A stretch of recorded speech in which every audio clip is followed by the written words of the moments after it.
Arthritis एक ऐसी समस्या जो सिर्फ बुजुर्गों को नहीं, बच्चों को भी प्रभावित करती है। कई प्रकार के आर्थराइटिस होते हैं और हर 5 में से एक व्यक्ति इससे प्रभावित होता है। लेकिन आज विज्ञान ने एक नया समाधान दिया है, सेलुलर थेरेपी, जो भारत सरकार द्वारा भी मान्यता प्राप्त है। सही इलाज से आर्थराइटिस के दर्द से मिल रही है राहत और सेलुलर थेरेपी की वजह से 10 में से 6 मरीजों ने नी रिप्लेसमेंट सर्जरी टाल दी है। देखिए कैसे बदल रहा है आर्थराइटिस का इलाज डॉक्टर BS राजपूत के साथ। हेलो फ्रेंड्स, मैं doctor BS Rajput, consultant orthopaedic and cellular transplant surgeon from Bombay. आज आपसे जिस विषय पे बात करना चाहता हूँ वो बेहद गंभीर है और बहुत ज़्यादा कॉमन है, वो है आर्थराइटिस। आर्थराइटिस एक ऐसी बीमारी है जो कि बच्चों से लेकर के बुढ़ों तक में पाई जाती है। आप सोच रहे होंगे कि हमने तो आर्थराइटिस सिर्फ बुढ़ों में ही सुनी है, लेकिन ये बच्चों में कहाँ से हुई। लेकिन आर्थराइटिस की बहुत सारी वैरायटीज होती है, जिसमें कुछ आर्थराइटिस बच्चों में पाई जाती है, जिसको जुवेनाइल रूमेटॉइड आर्थराइटिस बोलते हैं। JRA के अलावा आर्थराइटिस कई तरीके से हो सकती है और कई उम्र में होती है। तो ज़्यादातर यंग एडल्ट्स के अंदर हमको रूमेटॉइड पॉलीआर्थराइटिस मिलती है। जब मिडिल एज और एल्डरली एज ग्रुप में मिलते हैं या उसमें देखते हैं तो ऑस्टियोआर्थराइटिस मिलती है, या जिसको उम्र की गठिया बोलते हैं, या उम्र के बढ़ने के साथ जोड़ के घिसने से पैदा हुई डिजीज को बोलते हैं। लेकिन जब आप ये देखें आर्थराइटिस हर 5 में से एक आदमी को हो रही है, तो वो डेफिनेटली ऑस्टियोआर्थराइटिस ही होती है, जिसको उम्र की गठिया या डिजेनरेटिव आर्थराइटिस बोलते हैं। काफी समय से ऐसा सोचा गया डिजेनरेटिव आर्थराइटिस सिर्फ जोड़ के घिसने की वजह से होता है। करंट रिसर्चर्स ये बोलती हैं कि ये एक कंटिन्यूअस डिजेनरेटिव प्रोसीजर होने के साथ साथ इन्फ्लेमेटरी प्रोसेस भी है। मतलब जोड़ में सूजन आती है और सूजन से उसकी कार्टिलेज का डिजेनरेशन होता है, और ये एक पर्टिकुलर एज ग्रुप के बाद शुरू होती है। लेकिन कुछ लोगों के अंदर ये धीमे शुरू होती है, कुछ लोगों में ये तेजी से शुरू होती है। आपको आश्चर्य होगा, जिन लोगों में ऑटो इम्यून डिजीज होती है उनको ये जल्दी हो जाती है, जबकि बाकी लोगों में ये सामान्य रूप से अपनी गति से चलती है। ऑस्टियोआर्थराइटिस में जब ये देखा गया कि इन्फ्लेमेशन एक इम्पॉर्टेंट पार्ट है, मतलब सूजन आना, अंदरूनी सूजन आना जोड़ के अंदर एक इम्पॉर्टेंट पार्ट है दैनिक दिनचर्या के अलावा, तब इसके लिए और रिसर्चेस की गई और ये पाया गया कि जिनको भी अदर मेटाबॉलिक डिजीजेज होती हैं या अदर ऑटो इम्यून डिजीज होती हैं, उनमें ये बीमारी जल्दी पनपती है। जैसे कि आप डायबिटीज के मरीजों में देखते हैं, तो डायबिटीज के मरीजों में जो मोटापा रहता है, उनकी अनकंट्रोल्ड डायबिटीज जो कि इन्फ्लेमेशन की वजह से होती है और इन्फ्लेमेशन कॉज भी करती है, दोनों ही इंपॉर्टेंट चीजें हैं, उसके अंदर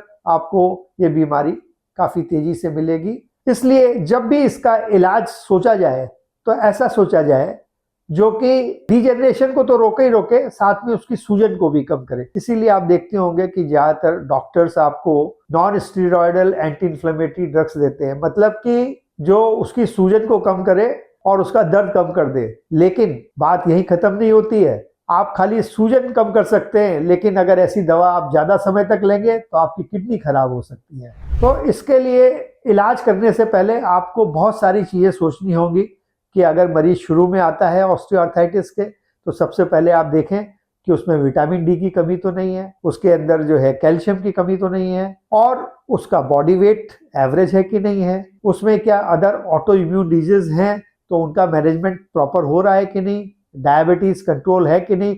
इसलिए आर्थराइटिस को एक अलग से बीमारी की तरह नहीं ट्रीट करना है। आपको जब भी आर्थराइटिस का पेशेंट आता है तो उसका समुचित इलाज करना है, जिसमें उसके बॉडी वेट को भी मेंटेन करना है, उसके मेटाबॉलिक पैरामीटर्स को भी सही जगह पर लाना है और उसकी दिनचर्या भी सुधारनी है। हम लोगों ने ये देखा कि इसका एक महत्वपूर्ण कारण गट के अंदर भी हो सकता है। जब काफी मरीजों का गट माइक्रोबायोम टेस्ट कराया गया तो ये देखा गया कि 10 में से 8 मरीजों का गट माइक्रोबायोटा डिस्टर्ब था। उसकी वजह से वो ऐसे केमिकल्स बना रहे थे जो बॉडी में आर्थराइटिस ही नहीं, वो डायबिटीज भी कॉज कर रहे थे और न्यूरो डिजेनरेटिव डिसऑर्डर्स भी कॉज कर रहे थे। तो इसलिए आर्थराइटिस देखने में लगता है कि खाली घुटने की में दर्द है, सूजन है, लेकिन उसका संबंध पूरे शरीर से होता है। ऐसे रोगों के अंदर इलाज करते वक्त विशेष सावधानियां बरती जानी चाहिए और इसीलिए इनका इलाज का तरीका भी इस प्रकार का होना चाहिए जो इनका सब तरफ से प्रॉपर ट्रीटमेंट कर सके। ऐसे में चूंकि मैं एक सेलुलर ट्रांसप्लांट सर्जन हूं, तो मैं आपको वो ऑप्शन बताऊंगा जो गवर्नमेंट ऑफ इंडिया ने अप्रूव किया है और उससे हम लोग आर्थराइटिस के मरीजों को सिग्निफिकेंट रिकवरी दे रहे हैं और इसको कहते हैं फैट डराइव्ड या adipose tissue derived stromal vascular cell fraction transplant.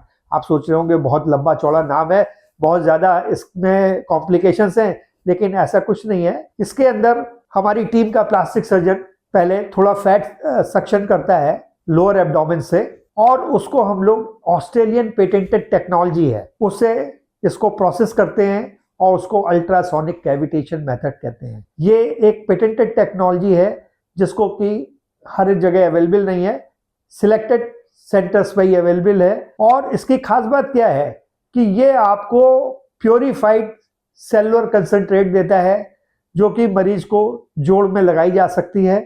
उसके जो जोड़ में रिकवरी आएगी वो काफी अच्छी होगी क्योंकि ये वहां सूजन भी कम करेगा, टिश्यू रिपेयर भी करेगा, ज्वाइंट में सपलनेस भी देगा क्योंकि इसके अंदर जो फैट की वजह से एक मैट्रिक्स बनी रहती है वो ज्वाइंट के अंदर जो सूखापन आ जाता है उसे भी कम करती है। तो आपको समझना होगा कि आर्थराइटिस का जब भी ट्रीटमेंट कराएं तो ये देख के कराएं कि उसका समुचित इलाज होना चाहिए। चूंकि ये एक इलाज अभी हिंदुस्तान में आ गया है पिछले कुछ सालों में, तो इसलिए सैकड़ों पेशेंट हुए हैं और उनके रिजल्ट्स बेहद इंपॉर्टेंट है, बेहद चौंकाने वाले हैं और उसकी वजह से 10 में से 6 मरीजों ने अपना नी रिप्लेसमेंट टाल दिया है। इंपॉर्टेंट चीज ये है इसको ग्रेड 2 और ग्रेड 3 आर्थराइटिस तक ही देना चाहिए। ग्रेड 4 आर्थराइटिस मतलब जिसमें पूरा जॉइंट खराब हो गया है उसमें आप ना दें तो बेहतर रहेगा, लेकिन ग्रेड 3 तक इसके रिजल्ट्स बहुत अच्छे हैं।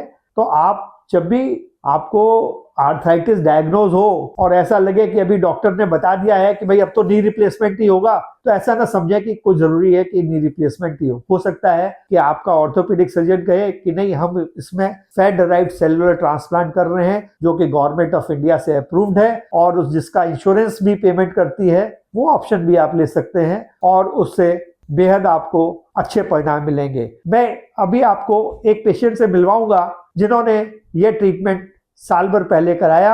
बेहद चकित है कि उनका जो टेढ़ापन था, जो पैर में 15 डिग्री की डिफॉर्मिटी थी, वो घट करके 5 डिग्री की रह गई अपने आप और साथ में उनकी चाल बेहद हो गई, अच्छी हो गई। पहले लोग उनको देख के कहते थे कि आपके पैर में तकलीफ है, इतना झुक के चल रहे हैं, आज कोई नहीं बोलता है।